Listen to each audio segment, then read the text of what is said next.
Part 2.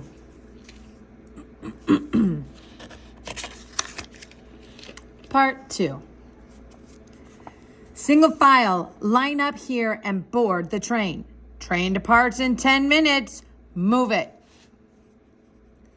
We were loaded onto trains headed east, but not before being tagged to keep track of us like cattle. Look at that. What is this? These are tags, and they're to be worn at all times. To my parents, it was another dehumanizing act. I just assumed it was my ticket for the train. There were guards stationed at both ends of each car, as if we were criminals. Look at all that coughing.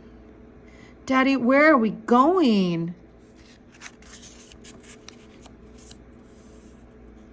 We are going on vacation. A long vacation to a faraway place called Arkansas. What's it like there? I'm not sure. I saw people crying and couldn't understand why. Daddy had said we were going on vacation. I thought everyone took vacations on a train with armed sentries at both ends of the car. It was an adventure.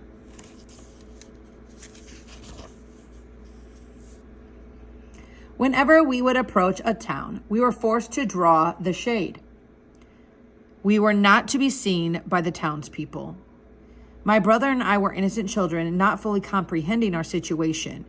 We thought that was the way things happened. Day 2. Scream. Everybody out.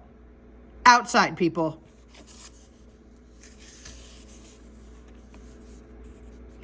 Outside? Here? Why are we stopping in the middle of nowhere? They're gonna kill us, aren't they? Mom, are we there yet? Outside. Outside for exercise. You have lovely boys, Taki-san. So they're all playing outside.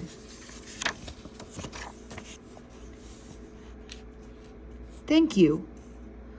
Lively boys.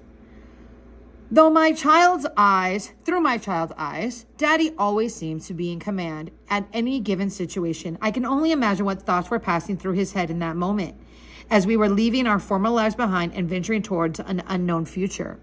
It was my father who bore the pain and anguish and the torturous experiences the most in our family. As a teenager, I had many after-dinner discussions with my father, discussing everything from the government forcing incarceration of Japanese Americans to politics. He taught me the power of American democracy, the people's democracy. People can do great things, George. They can come up with noble, shining ideals. But people also are fallible human beings, and we know they made a terrible mistake.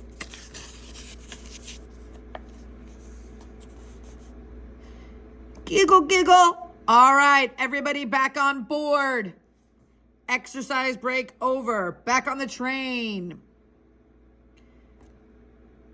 Touches the firearm. Hot. You won't do that again, will ya? There you go, kid.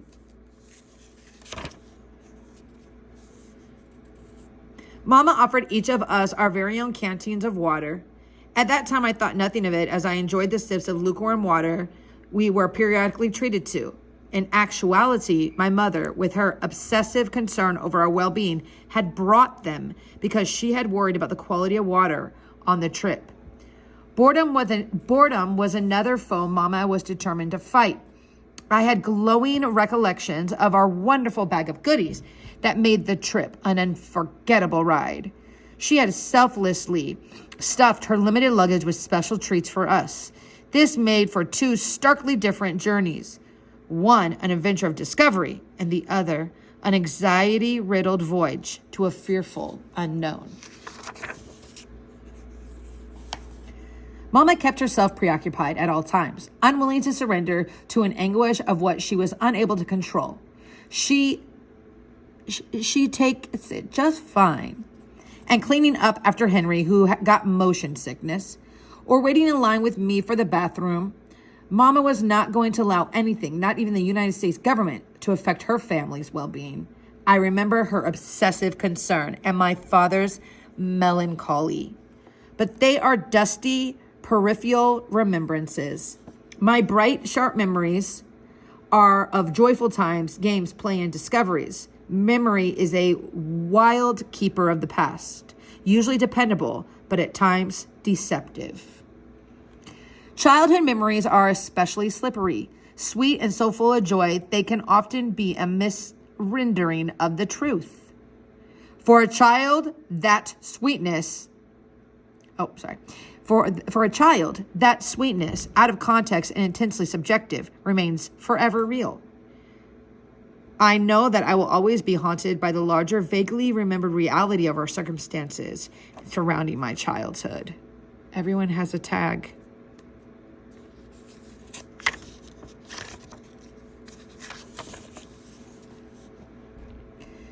By day 3 of our travels, we were finally out of the desert.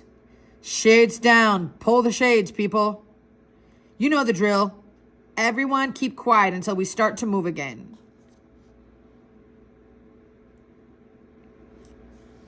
Everybody trying to look through. October the 7th, 1942. Welcome to Arkansas, land of opportunity. Rah, rah, rah, rah. Rawr Relocation Center, Camp Rawr, was the easternmost of the 10 internment sites. Look, it's Amahi's son from North Hollywood.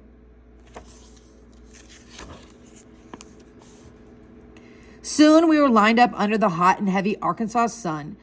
Take Taki family of 5. Taki family 5. Here. Over. Block 6, Barrack 2, Unit F. That's where the driver's gonna take ya. Listen to Mama. That's where we are going. Are we gonna ride in the truck?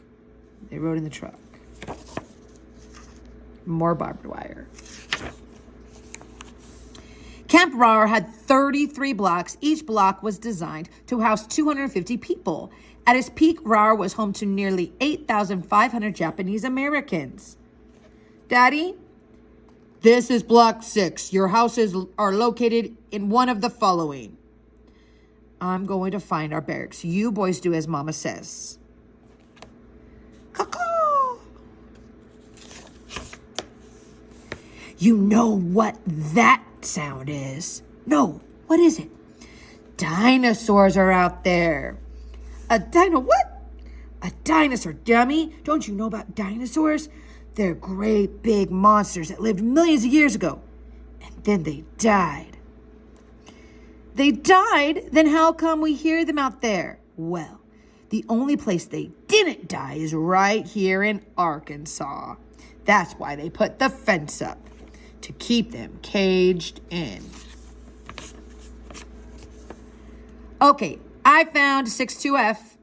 That looks heavy, Miss Takei. She never let anyone carry that bag for her. Not Daddy, not this young man lending a helping hand. It's so hot. He's complaining. Here we are.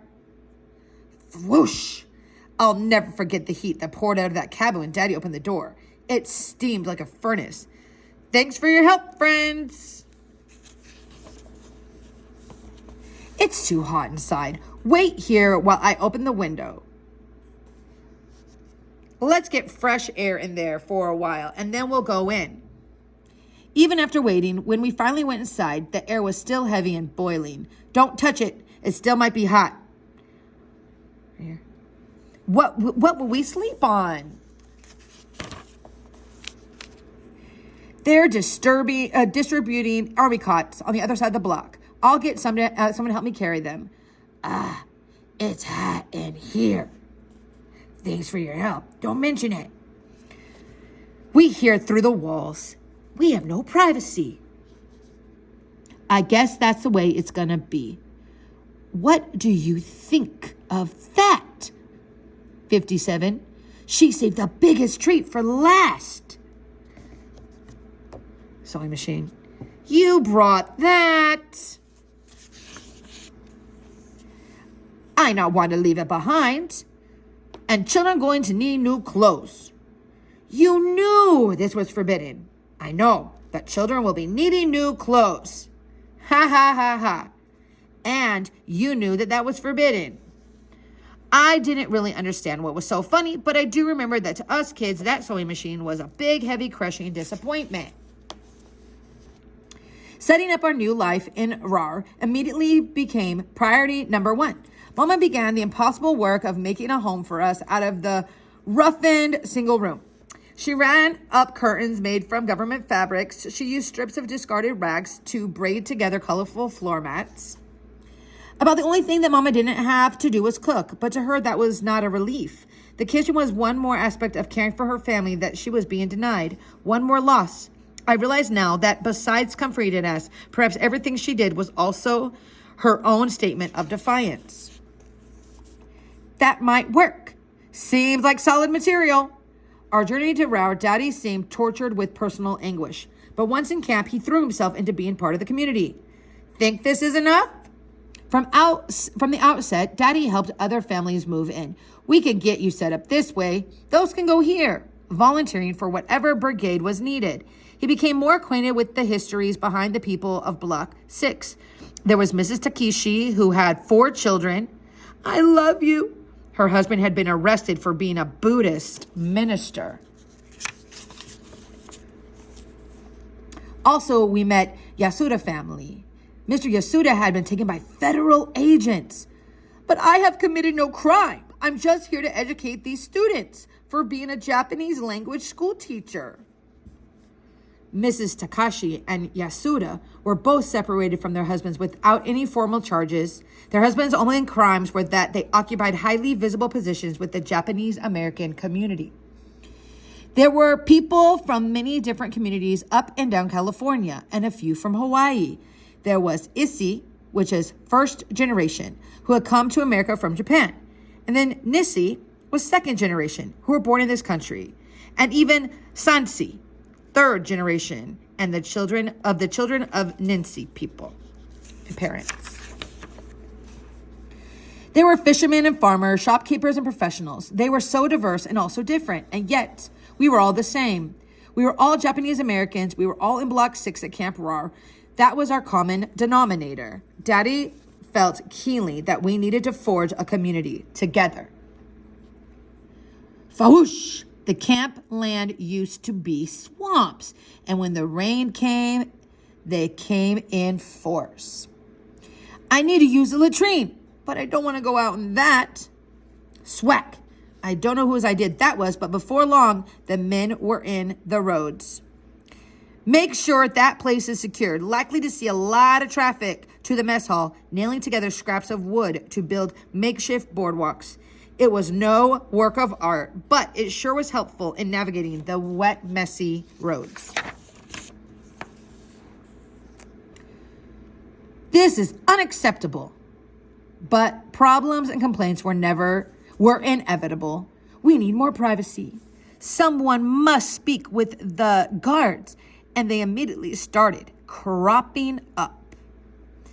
What is that?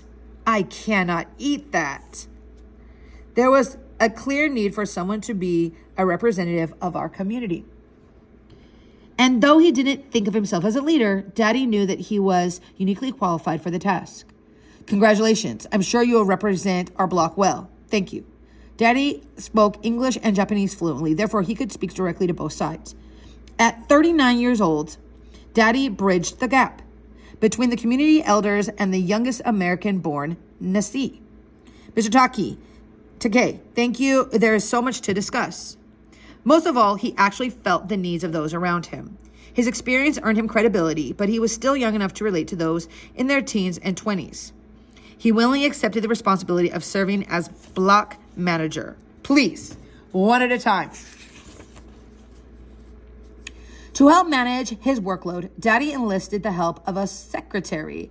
I hope that matter is resolved. He was involved in all manners of bureaucracy, government forms, meeting, and other pressing matters. None of it made sense to me, but it was astounding by this girl tapping away with her fingers at the machine a mile a minute. George, you little kazoo, which means rascal. George, quit bothering Florence and go play outside with Henry. While Mama and Daddy were busy establishing our new life in camp, Henry and I had a brand new world to explore. Can you catch one? Maybe. Got it. Wow. Bang, bang. You're dead. Die, you Japanese cowards. Bang, bang. He got me. I'm dead. Gotcha again. America wins the war. Let's play again. But this time, I'll be American. The older boys love to play war. Nah, you're Japanese. I'm American. No fair. You're always American. Fine. I'll be Japanese this time. It was like cowboys and Indians, but with Japanese and Americans instead. You can get it, George. Gotcha. Almost got him. One day, two brothers came up to us by the fence. The older one was about 13, named Ford. His younger brother was Chevy. Hey, kid, you want to learn a magic word? What kind of magic? You can have power over the guards in the tower. Power over the soldiers with rifles? Really? That was magic. You can get the soldiers to do anything you want. Okay, what's the magic word? First, you shout at them all the goodies you want. Then you yell out the magic word real loud. And if you say the word right, then they'll give you everything you shouted for. Well, what's the magic word? Remember, you got to say it right or it won't work. Okay, I'll say it right. I'll say it right. What is it? Here it is. And then he began to pronounce the words very slowly and deliberately.